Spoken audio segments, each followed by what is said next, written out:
Olá a todos vocês que nos assistem ou nos escutam pelas plataformas de áudio. Sejam muito bem-vindos a mais um episódio do Rádio Ciência. Meu nome é Yasmin Paulino, sou estudante de jornalismo da Universidade Federal de Ouro Preto. E quem me acompanha hoje é o meu colega Enzo Macedo. Olá, Yasmin. É um prazer estar aqui com você. Também sou estudante de jornalismo aqui na UFOP e nesse episódio vamos conversar com o professor Marcelo Donizete da Silva.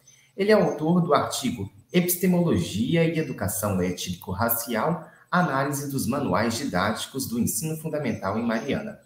O trabalho propõe analisar os manuais didáticos da história do Brasil e a língua portuguesa, que são utilizados em escolas do ensino fundamental na cidade de Mariana. A intenção é analisar como as teorias educacionais contemporâneas são aplicadas no ensino de questões étnico-raciais nas escolas. Bom, antes de aprofundarmos a nossa discussão sobre um tema tão interessante e necessário, vamos conhecer o nosso convidado de hoje. Marcelo Donizete da Silva é graduado em Filosofia pela PUC de Campinas, é mestre e doutor em Educação pela Unicamp, Universidade Estadual de Campinas. Atualmente, ele é professor do Departamento de Educação do Instituto de Ciências Humanas e Sociais da Universidade Federal de Ouro Preto. É membro dos grupos de pesquisa Epistemologia e Teorias da Educação na Unicamp, Formação e Profissão Docente na UFOP e é vice-coordenador do Núcleo de Estudos e Pesquisas em Políticas Públicas e Educação. Professor Marcelo Donizete, seja muito bem-vindo e muito obrigada por ter aceitado nosso convite. Olá a todos e todas, olá Yasmin, olá Enzo. Primeiramente agradecer pelo convite de estar aqui e vai ser um prazer esse bate-papo de hoje para discutirmos essa temática tão importante que eu desenvolvi a pesquisa. Só quero destacar que também faço parte do Núcleo de Estudos Afro-Brasileiros e Indígenas da UFOP, só para lembrar desse detalhe. Perfeito, professor. Então, a gente dá início às perguntas. E a primeira questão que eu gostaria de propor para você é que no seu artigo você analisa o material de ensino da história para o ensino fundamental nas escolas públicas de Mariana. Quando e como surgiu a ideia de criar a escola pública? Antes de destacar, primeiro que esse trabalho ele foi fruto de resultado de um projeto de iniciação científica, no qual eu também tive a participação do Luiz César Dias Reis, que era um estudante do curso de Letras, no ano de 2013 e 2014. Nós decidimos, então, realizar essa pesquisa. Então, foi fruto, esse artigo ele é fruto justamente dessa iniciação científica. Então, eu tenho que aqui agradecer ao Luiz, principalmente, que foi me orientando na época nesse desenvolvimento da pesquisa. A nossa preocupação, Yasmin, ela começou justamente por conta de todo o debate sobre as questões étnico-raciais que a gente vivencia no contexto de Mariana, Ouro Preto, o debate das questões étnico-raciais. E a minha preocupação ela veio muito ao encontro da minha tese de doutorado. Na minha tese de doutorado, eu discuti as chamadas teorias educacionais contemporâneas, que, de certo modo, nós destacamos, o próprio professor Saviani já dizia que eram chamadas teorias pós-críticas. O que significa uma teoria pós-crítica? Já existe toda uma construção teórica proposta, para se debater alguns conceitos chaves do pensamento filosófico, da educação, da própria história, e que essas teorias, no certo sentido, acabam assumindo um papel no contexto da realidade educacional, no qual a crítica que se fazia era justamente a concepção de escola, a concepção de educação, e aí a gente percebe que que existe nesse debate dessas teorias uma certa contradição com determinadas áreas do conhecimento, que o Lyotard chamou de metas narrativas, no seu texto fundamental, quando ele vai discutir os pressupostos da pós-modernidade. Então, observando justamente essa análise e entendendo que essas teorias hoje, elas fundamentam, inclusive, produção de políticas públicas. A política pública está muito assentada nessa perspectiva. A minha preocupação era entender justamente isso. Como é que essas teorias influenciam, por exemplo, no debate sobre diversidade, né, no debate sobre, né, as temáticas de relações étnico-raciais, na construção de uma proposta política. E a nossa preocupação, a minha preocupação principalmente, foi entender qual é a concepção teórica, quando se trata de questões étnico-raciais, como essas questões elas adentram ao debate, educacional, em específico, na produção dos manuais didáticos. Então aí a proposta era analisar os manuais de história, né, e os manuais de língua portuguesa, que a gente foi discutir a problemática da identidade que estava posta ali. Existe um momento no seu trabalho que você menciona como o material didático chegou a fazer parte da educação dos alunos. Qual a função desses manuais didáticos? Bom, a função do manual didático, né, quer dizer, a gente tem que analisar porque a nossa preocupação ali é entender que o manual didático ele nasce no texto do Jan Amos Comenius, quer dizer, o Comenius é o grande precursor da concepção do manual didático, né, quando ele fala, né, ensinar a tudo a todos, né, na sua obra Didática Magna. Então, ali, né, o próprio Comenius dizia, olha, nós precisamos colocar no manual didático tudo que é necessário ao docente para que ele possa trabalhar em sala de aula, né? Então, a ideia seria, né, a função docente nessa perspectiva é simplesmente reproduzir aquilo que o manual propõe. Então, o manual, Enzo, ele tem, quer dizer, né, do ponto de vista histórico, né, ele tem essa função, né, na questão da didática, você tratar justamente alguns conteúdos, né, que já estão propostos, e o professor ele faz a contextualização desse processo. E aí, ao mesmo tempo, entender, olha, qual que é a importância que o manual didático tem, né, na perspectiva da formação dos estudantes da educação básica, né? O manual didático tem uma função pedagógica, tem uma função didática, né, de trabalhar, inclusive, os conceitos-chave da formação humana, da formação social. E aí, então, a gente começa a se preocupar, como é que esse manual realmente ele faz esse intercâmbio entre a relação entre o sujeito, né, a realidade que esse sujeito está inserido, e aquilo que o manual entende como conhecimento, né, esse conhecimento produzido. Então, a primeira análise foi entender esse surgimento do manual, né, como o manual nasce. Ele nasce com a construção do projeto da escola moderna, né, o conceito de escola moderna, e a partir daí, então, quais são as ideologias que vão perpassar, inclusive, a construção do manual didático. Pegando o gancho exatamente nesse último momento da sua fala, segundo o seu trabalho ainda, as teorias metodológicas que moldam a educação brasileira carregam ideologias das classes dominantes. O que isso significa? Então, é que esse é o feeling, né? Vamos dizer assim, do texto. Porque qual foi a minha leitura no meu trabalho de doutorado, né?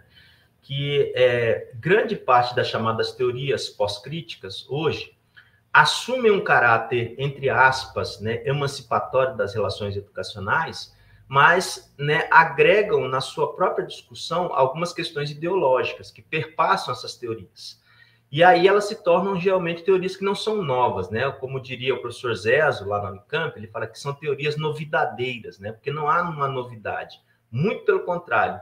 Ainda, né, a percepção sobre, né, o conhecimento ainda está carregado de uma ideologia de uma sociedade que se impôs à luz da concepção da escola moderna, né? Então, quer dizer, a tradição burguesa, né, essa tradição burguesa da escola, que na verdade a gente vivencia até hoje, ela está inclusive ancorada no debate das chamadas teorias pós-críticas.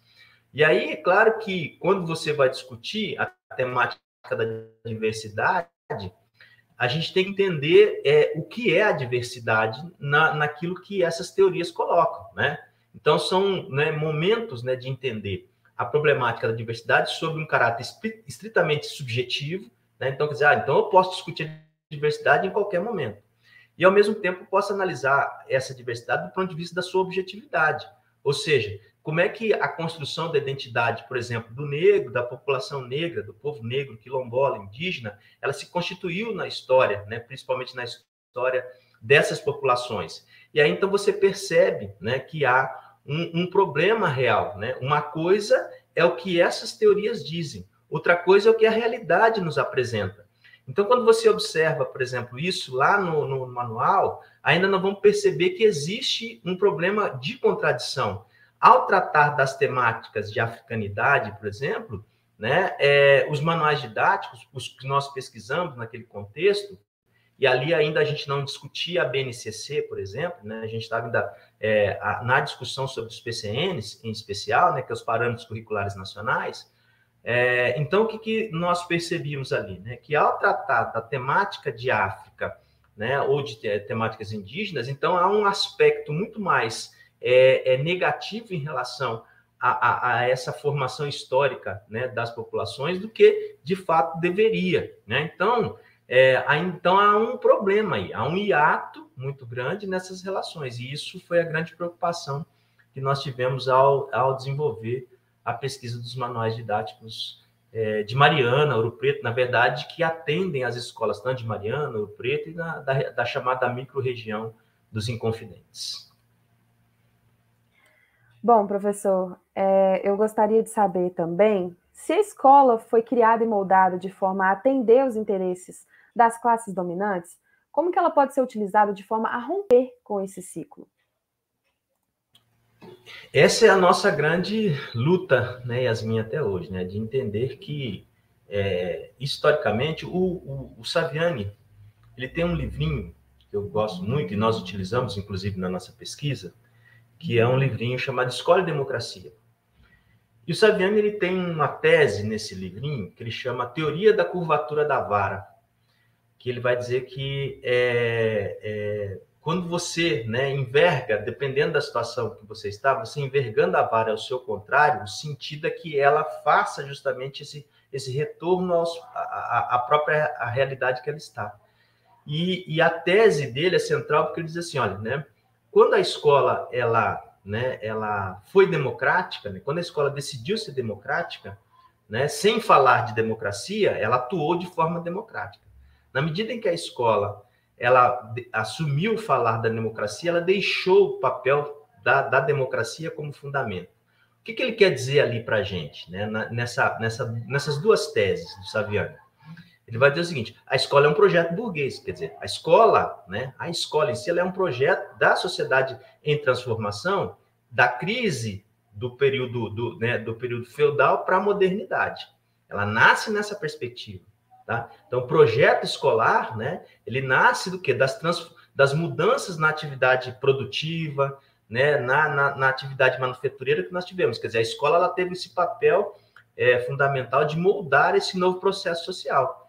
E é claro que, uma vez que a escola ela se constituiu disso, ela nasceu justamente nessa perspectiva que você disse. Né? Ela nasceu... a origem escolar, né, essa concepção que nós temos, ela nasce do seio da sociedade dominante. Mas por que ela nasce nesse processo e, ao mesmo tempo, para você constituir uma sociedade estritamente esclarecida, a questão escolar ela passa a ser o fundamento, né? E aí que entra a crise dos projetos escolares, quando o Saviani disse para a gente, olha, quando a classe dominante percebeu que você dar escola à população poderia ser um problema, inclusive, né, de formação social, a gente muda a concepção da escola. Foi isso que aconteceu. Então, acho que a questão nossa aqui, quando a gente pensa numa escola, o próprio Paulo Freire também, né, trabalhou muito isso para a gente, quando a gente pensa numa escola emancipadora, né, na sua pergunta, como você coloca, eu acho que a gente tem que entender qual que é o papel que a educação tem para a sociedade. Qual que é o papel que ele tem para a sociedade, inclusive para essa formação social, para essa formação cultural, de valorização das diferenças, de valorização, né, de tudo aquilo que faz parte da cultura, né, da formação do sujeito. Então, quer dizer, a partir desses elementos que o próprio Saviani, Paulo Freire e outros intelectuais trataram justamente dessa discussão, mostra para a gente o seguinte, olha, né, se a gente quer uma sociedade transformada, nós precisamos de uma escola que nos conduza à transformação. Então, não dá então para negar ao ser humano o direito à educação, né? Hoje se fala em direito à aprendizagem. Não, você tem que dar ao ser humano o seu direito à educação. E a partir daí, então, a gente começa a pensar numa transformação social. Quer dizer, no projeto que nós temos hoje de ideia de escola, né, então, na verdade, a gente continua sobre a lógica de um sistema dominador, né? E aí, é claro, né, por exemplo, como é que eu vou tratar de questões étnico-raciais em uma escola que, num certo sentido, ainda tem resistência a tratar das temáticas étnico-raciais? E aí, como é que a sociedade ela vai moldar, inclusive, a sua consciência, formar a sua consciência, pensar a sua consciência nesse processo? Ou mesmo a discussão indígena, né, que ainda, né, a gente quase não conhece, né, na escola, o tratamento com a temática indígena na escola, que existem essas resistências. Então, na medida em que a gente começa, né, a trabalhar isso, começa a mostrar, então, essas contradições, a gente começa a pensar realmente num projeto de escola que vá para além dessa lógica dominadora que ela está colocada aí. Quer dizer, ela nasce desse projeto. Nós temos que utilizar justamente esse projeto para se contrapor a ele, né? Porque justamente essa foi a estrutura que a escola ela foi construída. Professor, no seu artigo, você fala sobre a existência de uma relação entre o material básico de ensino nas escolas e as relações de trabalho e sociedade. Qual a relação entre a divisão do trabalho e a criação do espaço escolar? Muito boa pergunta. Tá? Na verdade, a nossa concepção de escola, como, né, a gente já está conversando, né, ela nasceu da lógica de que o seguinte, antes do surgimento da docência, nós tínhamos o chamado preceptor. O que é um preceptor? Né? Era justamente uma pessoa contratada, né, pelas famílias para que se pudesse educar, inclusive, os filhos. Né? O Rousseau escreveu um livro chamado Emílio, né, no qual ele vai apontar justamente essa concepção do preceptor, o papel que o preceptor tinha, né, na formação da criança. Com o surgimento da escola compartimentalizada, né, essa concepção de escola, né, no qual você organiza os tempos escolares, né, você organiza a estrutura física, você reestrutura a própria lógica de organização, você abre o espaço, inclusive, para que você tenha outras camadas, né, dentro da realidade escolar. Então, a perspectiva do preceptor, esse sujeito preceptor, ela sai de cena, né? E aí nasce o professor, né? O papel que se dá à docência. Então, o professor, ele surge numa condição de ser um trabalhador da educação, nessa lógica. E a sua função é justamente a transmissão do conhecimento. Uma vez que ele nasce nessa perspectiva, né, e aqui a gente tem que sempre lembrar a didática magna, né? Então, o texto, né, não só do Comênides, mas de outros autores também, que ali, né, trabalharam justamente essa ideia de constituição da docência, nessa perspectiva. Então, pensar o educador como esse, né, como o professor, melhor dizendo, como esse educador, né, esse profissional, né, trabalhador da educação. Claro que todo profissional, ao iniciar o seu trabalho, ele precisa da sua ferramenta, né? Quando eu dava aula na educação básica, eu falava, todo profissional tem sua ferramenta. Qual que é a ferramenta de trabalho do professor, né? Nessa constituição? A ferramenta de trabalho do professor é o manual didático, quer dizer, eu preciso do professor, mas eu preciso de um instrumento que auxilie no trabalho, né? Auxilie nesse trabalho do professor. Então, o manual didático, ele nasce como uma ferramenta de trabalho. Uma vez que ele é uma ferramenta de trabalho, né, então ele justifica a atuação profissional do docente. Então, essa perspectiva, né, essa relação entre o manual didático e o trabalho docente se dá justamente nesse processo, percebe? Né? De entender que, né, a função professoral, ela se estabelece, né, ela se realiza naquilo que a docência, o docente faz a partir das ferramentas que ele tem para o seu trabalho. Então, o manual didático passa a ser, então, essa ferramenta necessária do trabalho docente. Por isso que o Comênios vai dizer que, né, a função, muitas vezes, do professor é a reprodução daqueles conhecimentos que o próprio manual didático já apresenta no seu contexto. Qual a função do professor que tem o material didático como apoio no seu trabalho de educador no Brasil? E aí foi justamente essa grande questão que nós desenvolvemos no artigo e foi a nossa grande preocupação, porque nós utilizamos aqui um texto do professor Gilberto Alves, que ele escreveu, que foi justamente um projeto do seu pós-doutoramento na Unicamp, no qual ele discutiu a Constituição da Escola Nova, e ele usou uma tese importante nesse texto, né, na sua obra, né, que ela chamou de anacronismo histórico, quer dizer, né, por conta dessa mecanização, né, da utilização dessa ferramenta chamada manual didático, nós temos um problema aí, né, na questão da formação, principalmente da formação continuada para professores, né? E aí a gente, num certo sentido, a gente quebra, né, do ponto de vista histórico, a gente quebra um pouco com essa questão que você coloca. Qual que é o papel, de fato, social e político que o professor tem, né? Eu penso, Enzo, que o papel político, o papel social do professor, ele é um papel de emancipação, é um papel de conduzir, né, os seus estudantes não só a transformação social, mas justamente a produção do saber, a produção do conhecimento, a produção da ciência, dos valores sociais, dos valores culturais, dos valores étnico-raciais, dos valores indígenas que fazem parte da nossa realidade. Então, a função docente, né, além de ser emancipadora, é de condução, é de justamente, né, guiar, né, o estudante nesse processo da construção do conhecimento. Eu não sou um defensor da tese de achar que o estudante ele tem esse protagonismo. Ele tem o protagonismo, mas o protagonismo ele só é possível na atuação docente, naquilo que o docente faz, justamente naquilo que ele promove para o estudante, para que ele possa realmente construir, né, a sua chave, né, as chaves interpretativas do conhecimento. Então, essa é a função fundamental que a docência tem.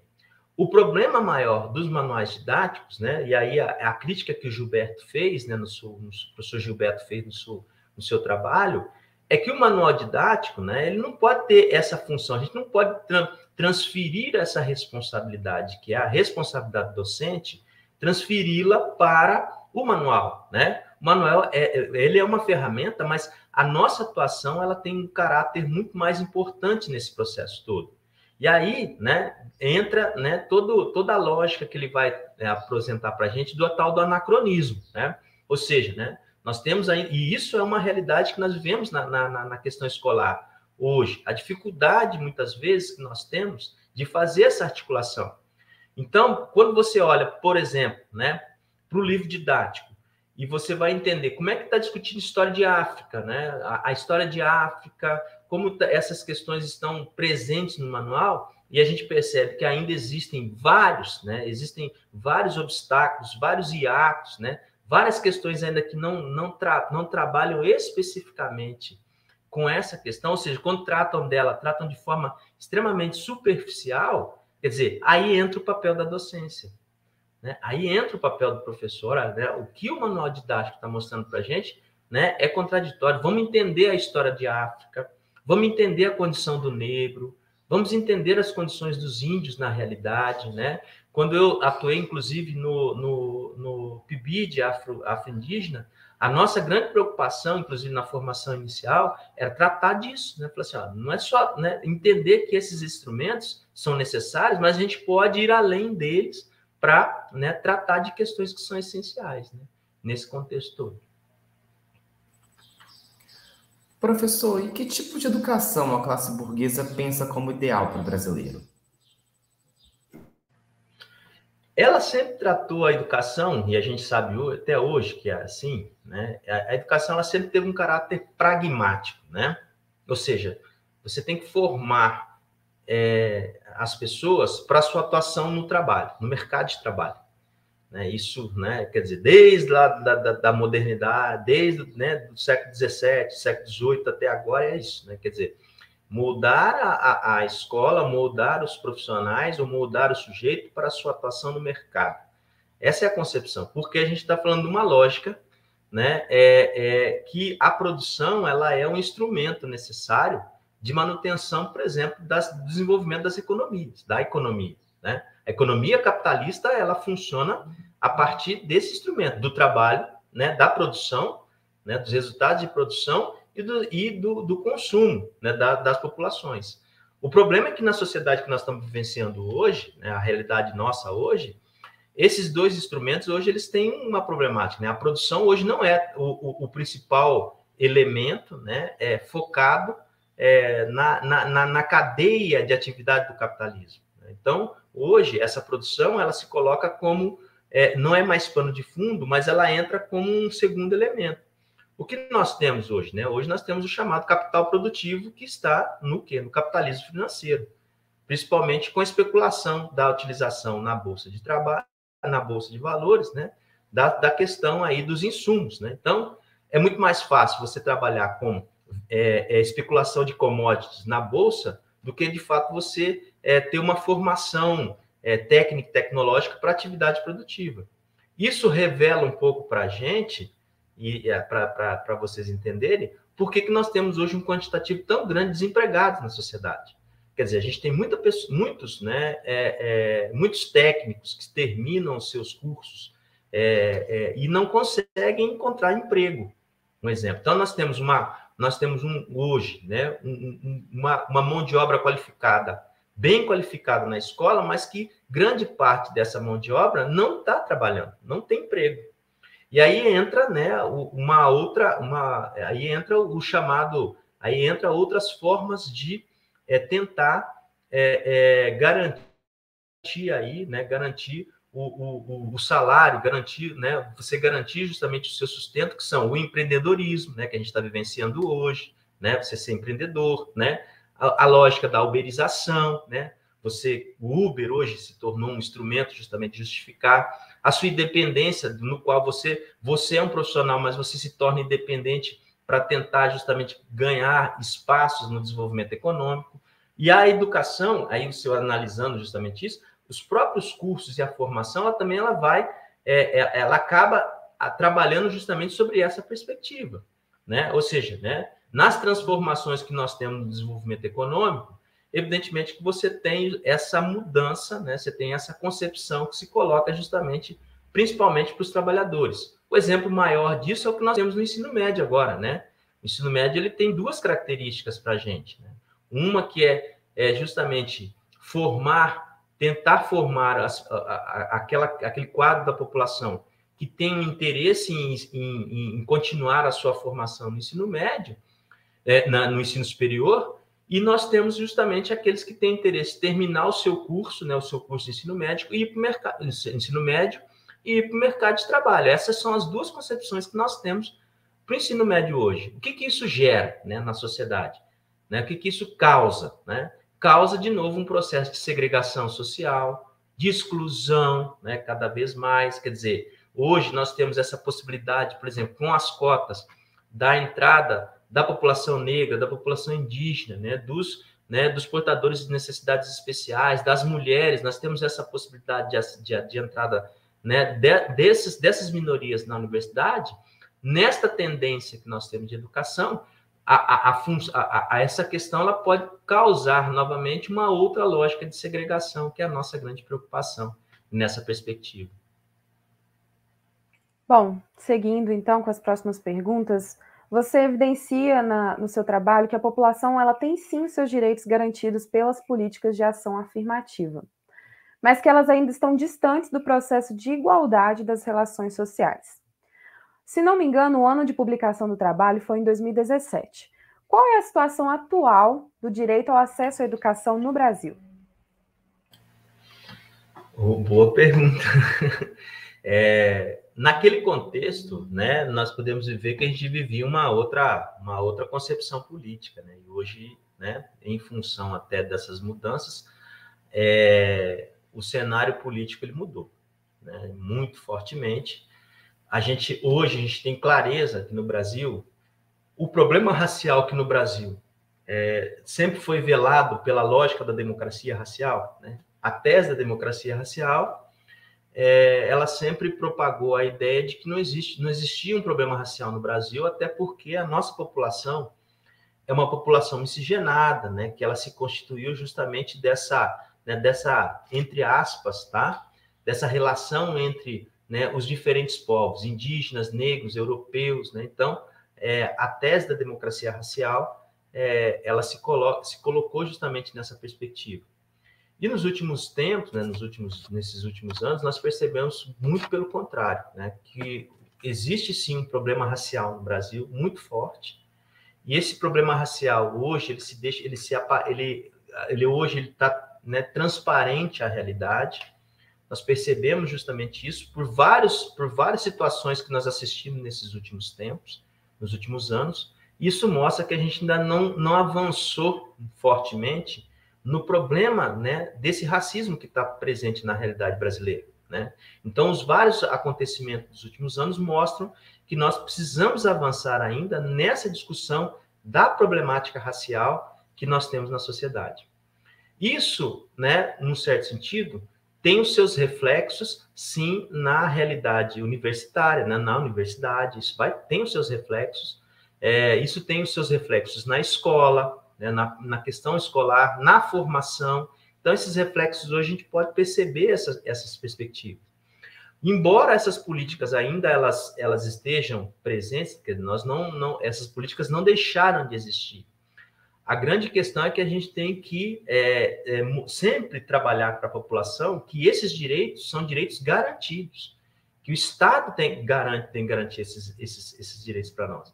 Então, a gente tem que sempre lutar por esses direitos, né? Então, e por conta desse processo, né, a gente entender que nós precisamos avançar muito ainda, quer dizer, a educação, o processo educacional, a formação, nós precisamos avançar muito ainda nesse debate, que ainda, né, não é um debate novo, mas ao mesmo tempo a gente percebe que a população ainda não percebe, né, essas questões, mas cada vez mais a gente tem que trabalhar isso, justamente para que a gente não perca essas conquistas que os próprios movimentos populares, né, os movimentos conquistaram, né, historicamente. E aí entra o nosso papel, não só o papel da docência, na pergunta que o Enzo fez lá anteriormente, né, mas entra também na nossa atuação como cidadão, né? E aí, né, nessa Constituição, eu diria, Yasmin, né, assim, né, por exemplo, a nossa universidade, até hoje, ela tem justamente essa política assim, de ingresso, né, a partir das cotas. Tá? A gente tem que entender que a cota ela não é só uma cota racial, né? A cota ela tem várias, né? Ela tem outras categorias dentro das cotas, e a cota racial é uma delas, né? A questão é a gente tem que entender isso como uma política de ação afirmativa ou políticas de inclusão, né? Essa questão da política de inclusão é importante.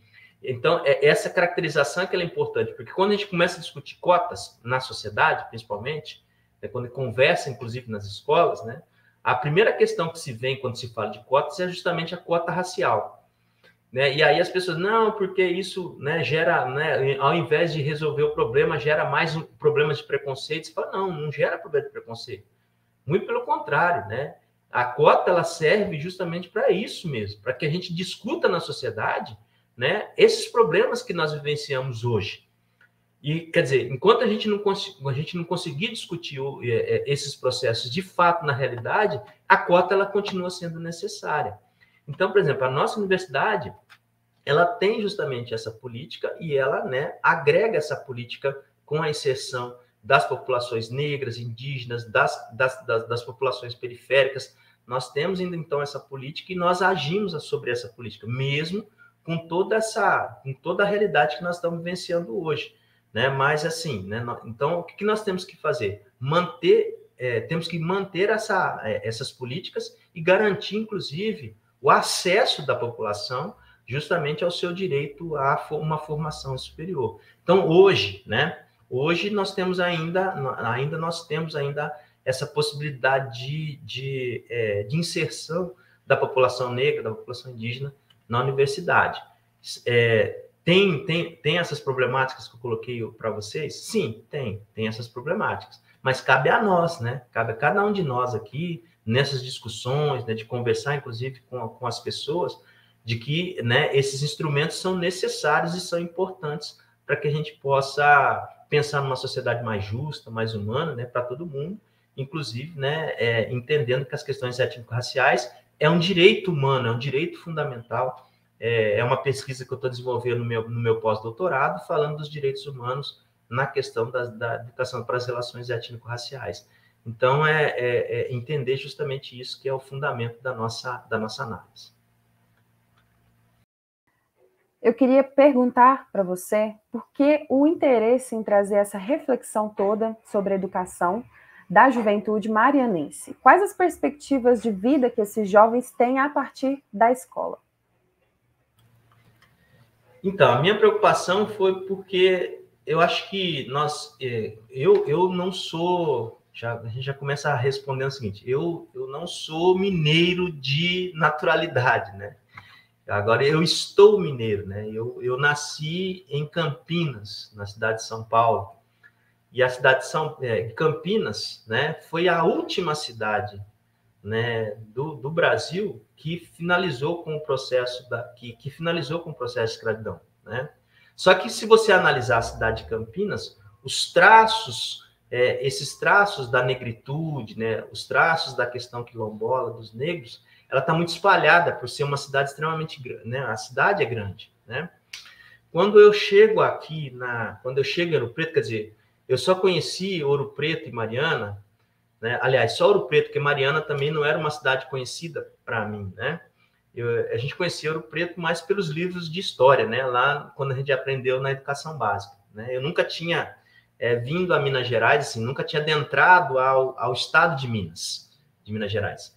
E então o que a gente percebeu, né, quando eu chego a Ouro Preto e principalmente a Mariana, é que nós temos uma população negra, e isso me marcou muito. Foi uma fala que eu fiz numa escola em Mariana chamada Wilson Pimenta, que ela fica no bairro que é o famoso chamado bairro Prainha, quer dizer, né, o pessoal conhece por bairro Prainha, que é próximo lá ao Ixa, né, atrás do Ixa, o bairro Prainha. E numa fala minha do dia 20 de novembro, que foi no 20 de novembro, eu fui conversar com os estudantes da EJA, né, naquela escola, e eu perguntei para os estudantes ali, né, que ali na plateia, 99% dos estudantes que estavam naquela plateia eram negras, né? E eu fiz uma pergunta, né, se eles gostariam de estar na universidade. Eu falei, eu sendo professor negro, de estar aqui nessa condição, vocês não gostariam de estar na universidade? A resposta que muito me chocou foi dizer que eles disseram para mim, professor, nós não somos visíveis à cidade. Foi essa a resposta, né, que foi dada pela população. E desse pessoal, uma menina apenas ergueu o braço dizendo que tinha interesse em estar na universidade. E, por incrível que pareça, ela tem os traços da negritude, mas, né, ela não, né, ela se coloca, ela, né, se autodeclara morena, mulata, né, não se declara negra, né? Então, isso me chamou muita atenção na época, de entender essa invisibilidade que ainda existe, embora duas cidades, né, que a tradição africana, né, essa tradição ela está muito presente na própria construção histórica da cidade, e você ter essa invisibilidade tão grande dessa população. Então, isso é que me chamou muita atenção quando eu decidi desenvolver a pesquisa, né? E a escolha, inclusive, do orientando que veio comigo, né? Não só ele, eu tive uma orientanda que fez o seu TCC também, né? Na verdade, dois trabalhos muito importantes aí, né? Um é da Júlia Antas, né, que fez no trabalho do seu TCC sobre essa questão também, e depois eu tive o meu outro orientando, o Pedro, que ele fez um TCC que foi muito bem aplaudido sobre a história do bairro Prainha, né? Ele fez o TCC dele, inclusive depois ele apresentou em trabalhos aí fora da universidade. Então isso me marcou muito. Então assim, o interesse em entender, né, toda essa problemática dos manuais didáticos se deu justamente sobre essa realidade que nós vivenciamos, que é da história de Ouro Preto e Mariana. Professor, o que o material utilizado nas escolas públicas de Mariana propõe sobre as questões étnico-raciais? De que maneira afeta os alunos de bairros periféricos da cidade? Então, quando eu pesquisei, é porque agora, na verdade, a gente teria que reatualizar a pesquisa, né? Tal, né, por conta do momento que nós fizemos a pesquisa ali, nós observamos alguns das editoras que, de certo modo, servem os livros, né, que a partir do plano do PNLD, né, que é o Plano Nacional do Livro Didático, que, na verdade, então, distribuem os manuais didáticos na região. Né? Então, e a gente sempre tem que entender que todos os livros didáticos são de escolha, inclusive, dos professores. Os professores que fazem as escolhas, inclusive, também dos manuais didáticos. Né? Então, o que a gente percebe ali? Né? Embora a gente tenha duas leis, aí eu vou ser bem objetivo. Nós temos a Lei 10.639 e a Lei 11.645. São duas leis que dizem para a gente, olha, é importante que, né, essas temáticas, elas não só estejam no livro didático, mas que elas se tornem um elemento do currículo da educação básica, né? Então, o que a gente percebeu ali, né?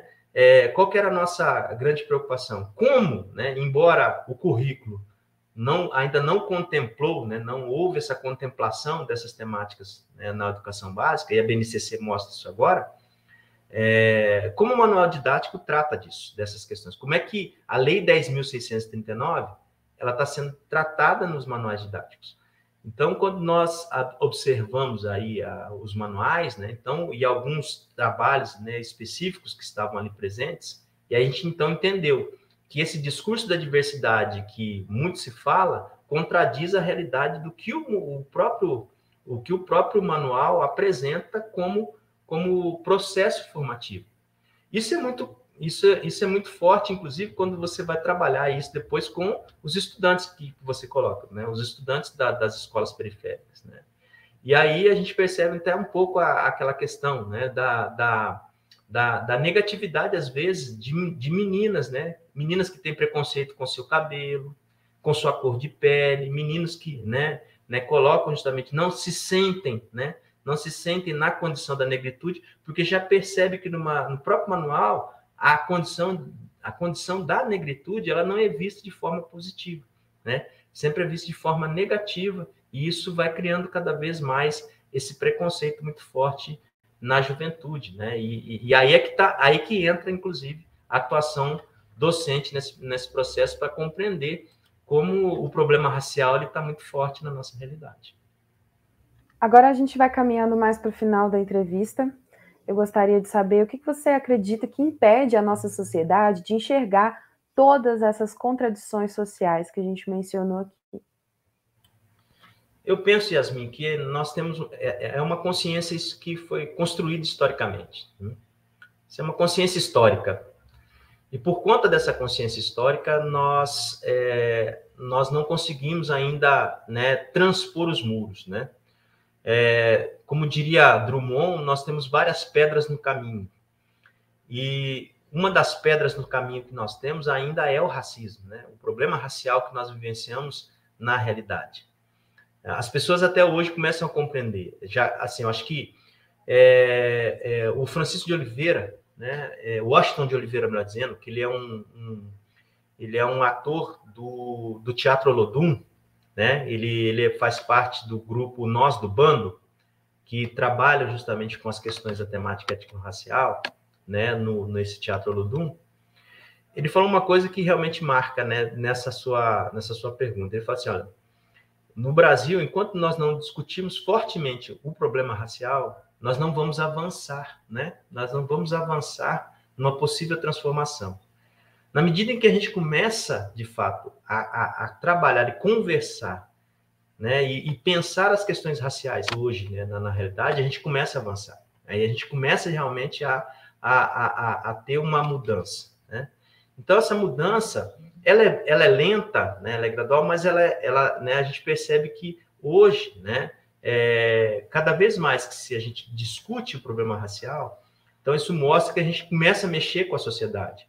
Eu gosto muito do Fanon nesse sentido, né? O Fanon, eu li o Fanon, e o Fanon ele coloca, os Condenados da Terra, do Fanon, ele coloca muito para a gente essa questão, né? Que ele fala, né? A única maneira que a gente consegue, a única maneira que a gente vai conseguir realmente de resolver os problemas, esses problemas raciais que estão na realidade dessa população, é quando a gente ir para o processo da luta mesmo, de fazer com que as pessoas compreendam que nós estamos aqui, né? E que nós estamos aqui, nós temos uma cultura, nós temos os nossos direitos, nós temos as nossas condições, nós não somos diferentes, né? Então, né, não é a cor de pele que define o que é o ser humano, né? Então, e isso é fundamental, né? Então, o que eu percebo, né, que embora ainda bem gradual, mas a gente está avançando, a gente começa a avançar, e talvez eu não consiga ver isso, né, ver essa transformação lá na frente. Quem sabe vocês, né, que estão aqui, a juventude, consiga enxergar depois isso lá, né? Talvez eu não vou conseguir ver, mas vocês têm essa possibilidade de enxergar isso.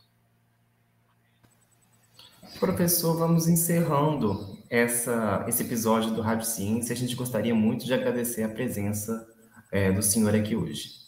Eu que agradeço o convite, e é uma alegria, né, ter aqui, né, o artigo, né, que eu escrevi sendo, né, analisado por vocês, né, uma alegria muito grande.